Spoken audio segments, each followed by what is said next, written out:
Le président sénégalais Bassirou Diomaye Faye a annoncé la dissolution de l'Assemblée nationale lors d'une adresse à la nation le jeudi soir, plus de 5 mois après son entrée en fonction sur une promesse d'un changement profond, et les élections législatives sont annoncées pour le 17 novembre prochain au Sénégal.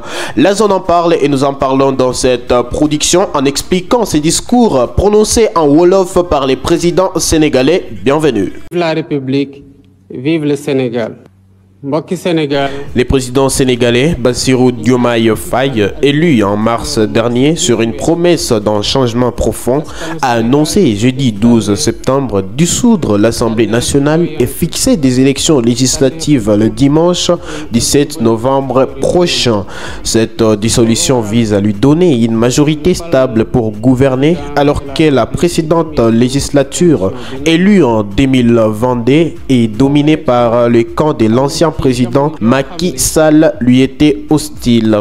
Il a dit, je cite, « Je dissous l'Assemblée nationale pour demander au peuple souverain les moyens institutionnels qui me permettront de donner corps à la transformation systématique que je leur ai promis.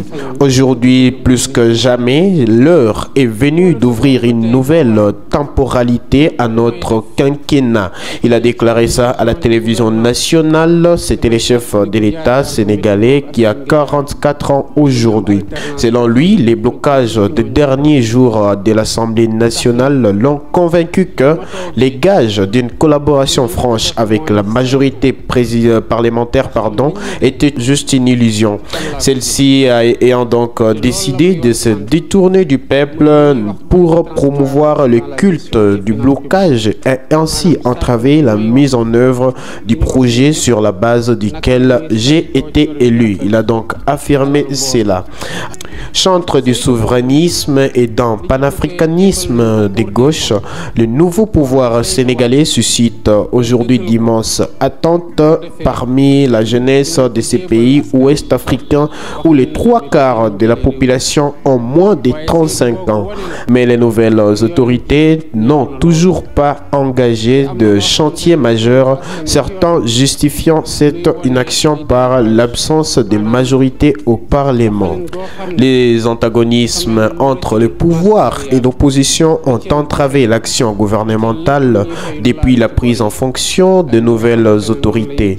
Le Premier ministre Ousmane Sonko, qui a lui 50 ans, n'a pas prononcé de discours de politique générale devant l'Assemblée malgré une menace de motion de censure déposée par les camps de l'ancien régime.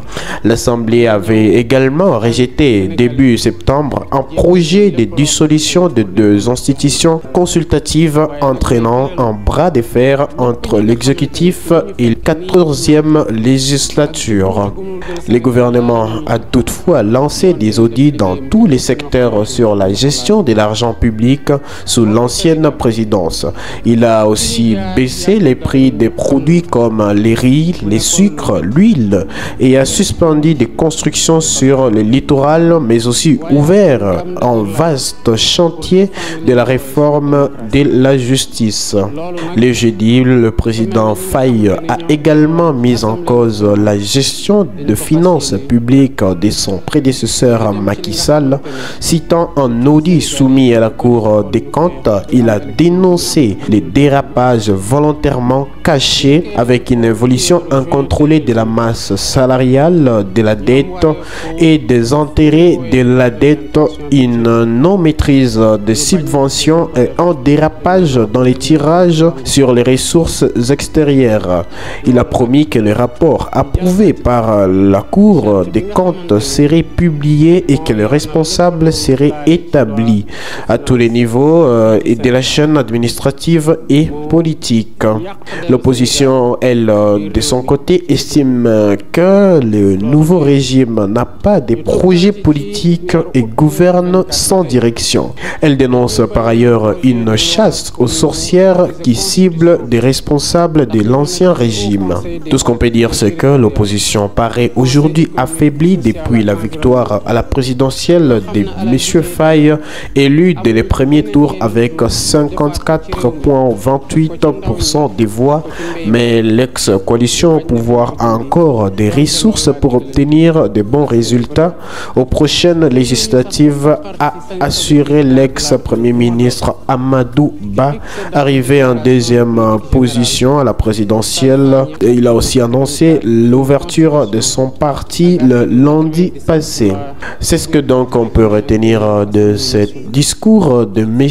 Diomaye Faye, qui a dissous l'Assemblée nationale après carrément 5 ou plus de 5 mois d'exercice pour qu'il puisse avoir la majorité pour faire passer ses projets.